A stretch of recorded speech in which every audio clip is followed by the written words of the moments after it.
Our heroes wake up in a trench on a snowy world, bodies lying all around them, soldiers and orcs alike. They realize they have been struck by memory loss. They do not know who they are or where they are. As they search the surroundings for any clues to what have happened, they find artillery shells that might contain gas, and with the conclusion that they must have been fired from friendly lines. Our heroes find a chimera with coordinates to a camp that's called Rautakanki, and they make their way to the new home.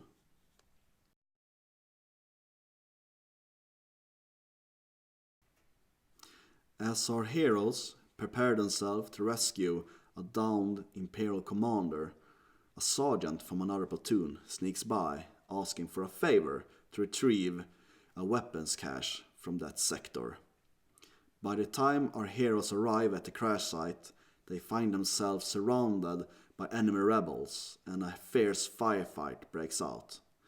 And it's only by the skin of their teeth that our hero survives, completing their mission to rescue the commander, but losing the weapon cache.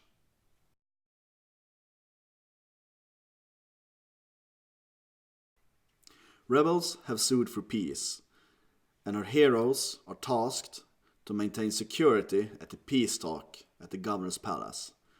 During the rebel general's speech, he is subjected for an assassination attempt, and our heroes fight through the bloody street of the city to bring the general home to his base, thus saving his life.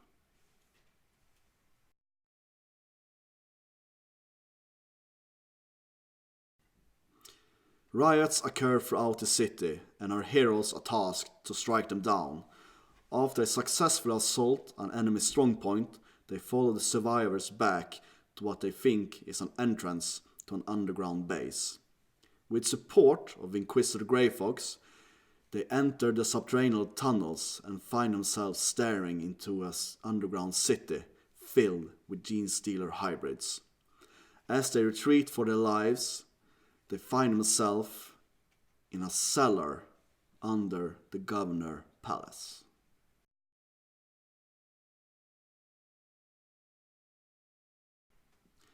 As our heroes searches the basement, they find a panic room. Inquisitor Greyfox storms through the door and gets knocked out cold. As our heroes enters the room, they find the governor inside, and he is clearly a gene-stealer hybrid. After making short work of the governor, they find data slates that contains history of our hero's old company. The data slate describes how the governor betrays our heroes and that Inquisitor Greyfox has ordered the gas attack on our heroes as they defended against the orc invasion.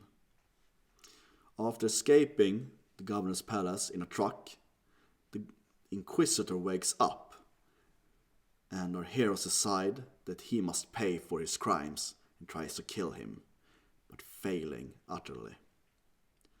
Back at Camp Rautakanki, the whole regiments are preparing for an assault on the gene-stealer hybrid city. Our heroes are sentenced to secure a beachhead all by themselves without support from the rest of the regiment down at the city. After making their way through the city streets, they receive orders to capture and hold a vital bridge to support the rest of the regiment's assault on the city. Unfortunately, our heroes are bogged down by heavy enemy fire.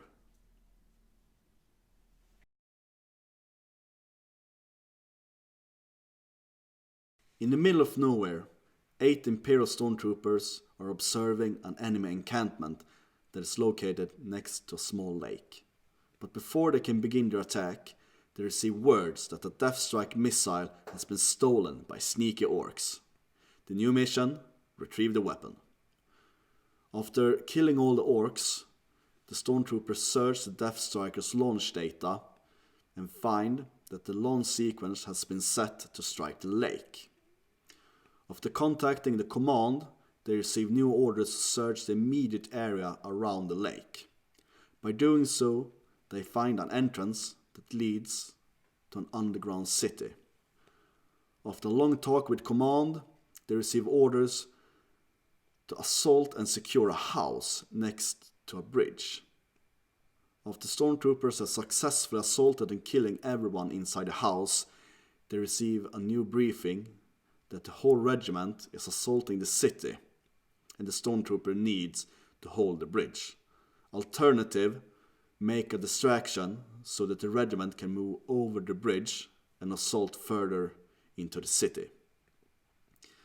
As a precaution, the stormtroopers rig some explosive inside the house and try to make a break for it, but is stopped by overwhelming enemy fire and decides to detonate the explosive in the name of the Emperor.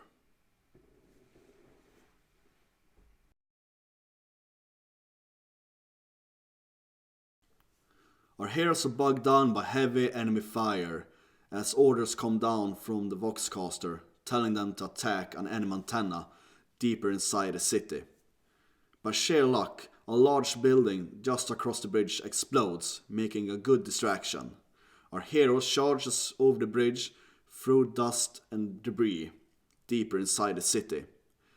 They breach a large building, clearing it from enemies and finding themselves inside a command center to an antenna. After successfully destroying the connection to an antenna, our heroes find themselves in a situation if they're going to continue their lives within the regiment or fake their own death and escape.